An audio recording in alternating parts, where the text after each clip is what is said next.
Welcome to AI in 8 minutes or less, your daily AI update. Today, we're looking at something truly fascinating, something that's absolutely pushing the boundaries of what we thought was even possible.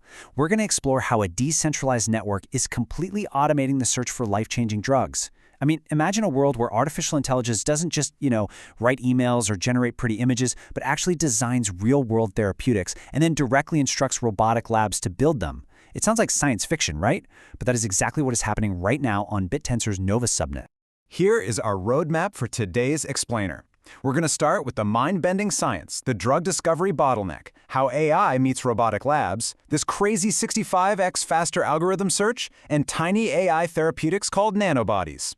Then, we'll pivot to the fascinating economics and the token locking debate that's running this whole decentralized system. Okay, let's dive right into this. Section 1, the drug discovery bottleneck and the impossible scale of chemical space. So, I want you to get this staggering number in your head. 60 billion. That is the size of the combinatorial chemical space the Nova team is dealing with. There are just way too many potential molecules to evaluate manually. In fact, to put that into perspective, if you tried to brute force evaluate every single possible molecule in this dataset using standard computing, it would take an estimated 170 years. And honestly, nobody has time for that when people need cures today. So the crucial point is how the network actually overcomes this. Instead of wasting decades on brute force evaluation, the Nova subnet uses a decentralized network of AI miners to rapidly identify high-potential candidates. They are specifically hunting for what are called triple reuptake inhibitors. Basically, these are molecules that simultaneously target dopamine, serotonin, and norepinephrine. By hitting all three at once, they're aiming to develop therapeutics that could address major depressive disorder, obesity, and other conditions that severely impact human health, all at the exact same time. It's like the holy grail of molecular targeting. Which brings us to Section 2, AI meets robotic labs, bridging the digital and physical worlds. Because it's one thing to predict a molecule on a computer screen, right? It's another entirely to make it exist in real life. Let's look at how these digital predictions actually cross over.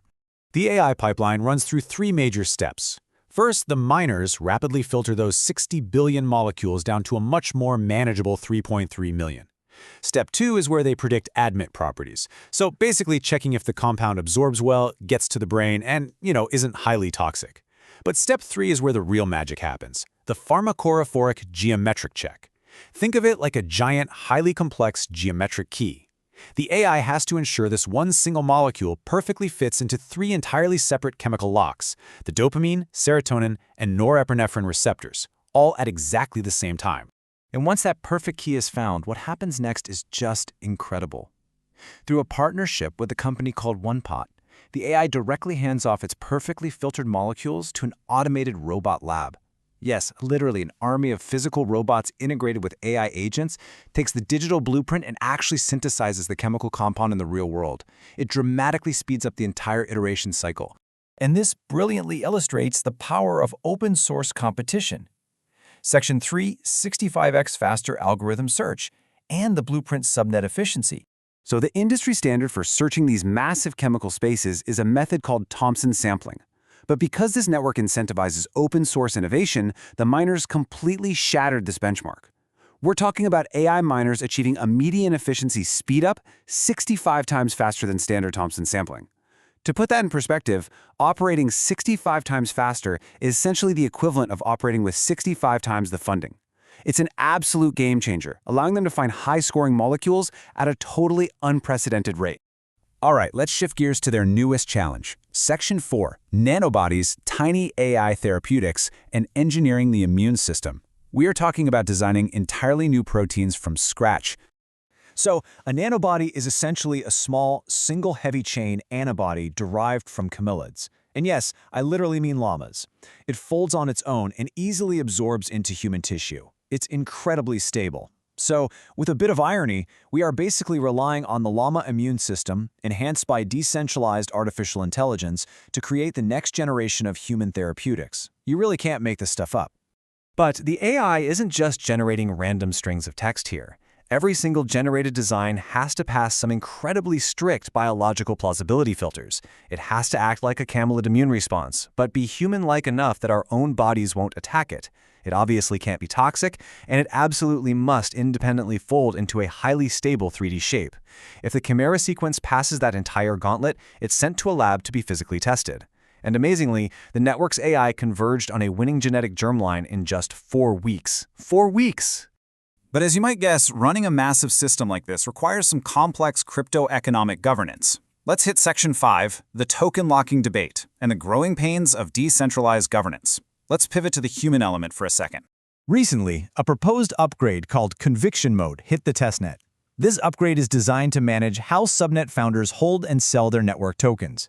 It basically mandates a staking lock to prevent sudden network exits. And, as you can probably imagine, this sparked a massive debate among developers and network participants. Let's look impartially at both sides of this debate, because it's super interesting.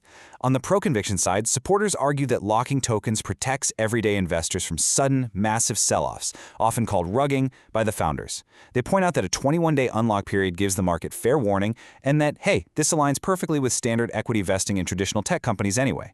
But on the anti-conviction side, the critics are saying this totally stifles founder flexibility. They argue that if a founder urgently needs capital to hire elite talent, say they want to poach a top engineer from OpenAI, a forced public unlocking sends a really negative signal to the market and basically invites front-running. They fear this strict oversight will drive the top-tier builders away from the network and straight back into the arms of traditional outside venture capital. Both sides actually make really compelling points about the future of the network. Which brings us to a critical open question for you to ponder.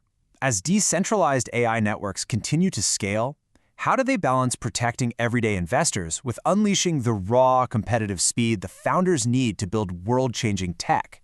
This tension right here, this is the absolute frontier of decentralized AI governance. But honestly, despite the governance debates, the underlying mission remains astonishing.